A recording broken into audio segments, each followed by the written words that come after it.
সরকারের চশমা দিয়ে সমস্যাটা দেখতে না, এসেছি জনসাধারণের চশমা দিয়ে সমস্যাটা দেখতে। এখন দেখব, আবার শেষ মাথাও গিয়ে দেখে আসবো, তারপরে বিকেলে যারা ভুক্তভোগী জনগণ তাদের সাথে বসবো, তারা আসলে সমস্যাটার কি সমাধান চায়। কতগুলো সমাধান হচ্ছে প্রকল্প আকারে করতে হবে, কিছু সময় লাগবে, তড়িৎ কিছু করার উপায় আছে কিনা, মধ্যম মেয়াদে কিছু করার উপায় আছে কিনা সেটা জনগণের কাছ থেকে শুনে তারপরেই সরকার এবার তার প্রকল্পটা লিখবে। আরেকটা হচ্ছে যে পানির প্রবাহটার ক্ষেত্রে ভুক্তভোগী জনগোষ্ঠীর বক্তব্য হচ্ছে যে প্রতিবেশী দেশ থেকে একটা বাঁধ কেটে দেওয়ার কারণে তাদের ক্ষতিটা এত বেশি হয়েছে। সেটা আমরা দেখে গেলাম। এখন প্রতিবেশী দেশের সাথে এই বিষয়গুলো তো তুলতে হবে। এখন ক্ষতির পুরোটা পরিমাণ যতক্ষণ পর্যন্ত আমরা নিজেরা নির্ধারণ না করব ততক্ষণ পর্যন্ত তার চিঠি লেখা যায় না। তো এখন সরকারি পর্যায়ে ক্ষতির পরিমাণটা নির্ণয় করা প্রায় শেষ পর্যায়ে চলে এসছে। কাজে এখন তাদের সাথে আমাদের যে যৌথ নদী কমিশন আছে তার মাধ্যমে, আমাদের যে নীতি নির্ধারণী মহল আছে তাদের মাধ্যমে আমরা এই কথাগুলো বলবো যে এই ক্ষতিগুলো আমাদের হয়েছে। সব কিছু বাদ দিয়েও শুধু যদি মানবিক কারণে আমরা দেখি, তারপরেও কিন্তু দুইটা দেশের মধ্যে কতগুলো তথ্যের আদান প্রদান খুবই জরুরি।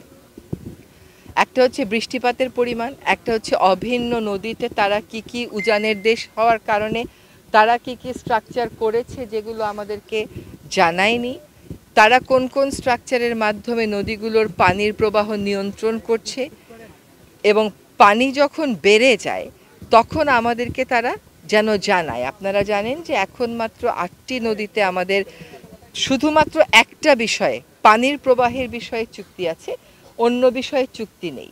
কিন্তু এগুলো যদি সব কথাও বাদ দেন, আমি কতটুকুন পানি পাই, উজান কতটুকুন পানি পাই, সবও যদি বাদ দিই, শুধুমাত্র মানবিক কারণে এই তথ্যগুলো তো অবশ্যই এক দেশ আরেক দেশকে জানাতে বাধ্য, যদি আপনি আন্তর্জাতিক আইনের কথা বলেন, যদি সৎ প্রতিবেশী সুলভ আচরণের কথা বলেন। তো আমরা সেই দাবিগুলো তথ্য উপাত্তের ভিত্তিতে এবার তুলব, যে এই তথ্যগুলো আমাদের হাতে থাকলে এমনও হতে পারে যে বন্যার প্রকোপ হয়তো আমরা কমাতে পারতাম না, কিন্তু ক্ষয়ক্ষতি তো কমাতে পারতাম, মানুষগুলোকে তো বাঁচাতে পারতাম।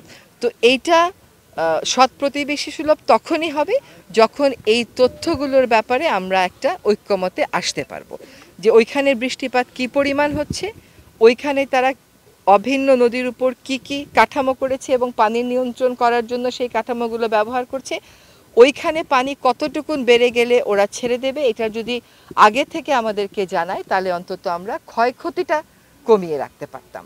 তো সেই ব্যাপারগুলো নিয়ে আমরা আনুষ্ঠানিকভাবে আগেও বলেছি চিঠি দিব, এখনও বলছি চিঠিটা আমরা প্রস্তুত করছি। আমাদের ক্ষয়ক্ষতির বর্ণনাটা পুরোটা হাতে আসতে হতো, এটা এখন প্রায় হাতে চলে এসেছে, ফলে এখন আমরা লিখব। আন্তর্জাতিক আইন অনুযায়ী আপনি তখনই অন্য একটা রাষ্ট্রের সাথে দর কষাকষি করতে পারেন যখন সেও ওই আন্তর্জাতিক আইনটা স্বাক্ষর করবে।